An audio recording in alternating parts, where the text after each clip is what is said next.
Friends பாருங்கள், உங்களுக்கு ஒரு டிப்ஸ் சொல்கிறேன். சேப்பங்கிழங்கு நம்ம வேக வைக்கும் பொழுது ஒரு 2 விசில் விட்டால் போதும். நமக்கு பதமாக வெந்துடும். குழையாமல் இருக்கணும், அதே சமயத்தில் நல்லா வெந்திருக்கணும். அந்த மாதிரி பதமாக நம்ம வேக வச்சு எடுத்துக்கணும். வறுக்கிறதுக்கெலாம் எதுக்கு செஞ்சாலும் நம்ம அப்படி தான் செய்வோம். சம்டைம்ஸ் சில நேரங்கள் என்ன ஆகுதுன்னு கேட்டிங்கன்னா, ஒரு விசில் அதிகமாக போயிடும். அப்போ நம்ம என்ன பண்ணோம், ரொம்ப குழஞ்ச மாதிரி இருக்கும். அப்போ உடனே நம்ம என்ன பண்ணணும், பச்சை தண்ணி இருக்குங்களா, டேப் வாட்டரில் அதில் காமிச்சிட்டு எடுத்து ஃப்ரிட்ஜில் வச்சு ஒரு 1/2 hour இல்லாட்டி 1 hour அப்படியே வச்சுருங்க. வச்சுட்டு எடுத்திங்கன்னா, நான் இப்படி தான் எடுத்தேன், ஒரு 1 hour போல் வச்சுட்டேன். பாருங்கள், இந்த குழகுழப்பெலாம் போய் கொஞ்சம் நல்லா கெட்டியாகிடுச்சு. இப்போ நமக்கு வறுக்கிறப்ப நல்லாயிருக்கும். ஒரு நேரம் அப்படி தான் அங்கிட்டு இங்கிட்டு போயிட்டோம்னா நம்ம ஒரு விசில் டக்குன்னு அதிகமாக வந்துடுது. நான் இப்படி தான் செய்கிறேன், நீங்களும் இது மாதிரி செஞ்சு பாருங்கள். ஏன்னா நம்ம வறுக்கும்போது குழையக்கூடாது.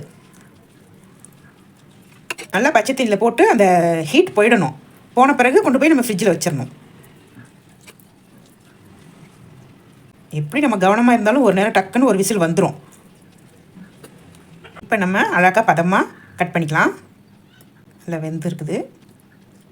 இதே நம்ம சுட சுட அப்படியே கட் பண்ணியிருந்தோம்னா குழகுழப்பு ரொம்ப இருந்திருக்கும். பாருங்கள், நல்லா வெந்திருக்குது.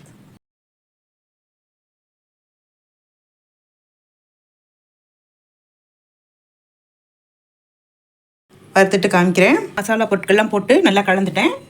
இப்போ நம்ம சேப்பங்கிழங்க போட்டுக்கலாம். இப்படியே நல்லா ஊற விட்டு வறுக்க வேண்டியது தான். இது பார்த்து அப்படி குழக்குழன்னு இருக்கும். நம்ம வறுக்கும்போது ஒன்றும் தெரியாது. எல்லாம் மசாலா எல்லாம் பிடிச்சிக்கிட்டு நல்லா சூப்பராக இருக்கும்.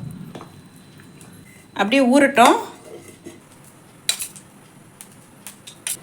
நல்லா ஊறிடுச்சு. ஒரு 1/2 hour அப்படியே போட்டுக்கலாம்.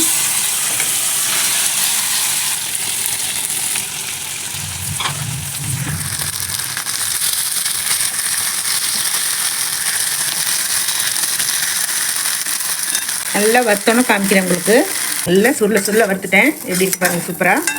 பார்த்தா குழப்பம் இருந்துச்சுல முத. இப்போ பாருங்கள், எல்லாம் நல்லா சூப்பராக இந்த மசாலாலாம் ஊற்றிக்கிட்டு அற்புதமாக வந்துருக்குது. ஃபஸ்ட்டு எண்ணெய் ஊற்றினேன்ல, அவ்வளோதான். அதுக்கப்புறம் ஊற்றவே இல்லை. நான் நல்லா சிம்மிலே வச்சு கொஞ்சம் பொறுமையாக திருப்பி வறுக்க வேண்டியதான். ரெடி ஆகிடுச்சு. நம்ம எடுத்துக்கலாம்.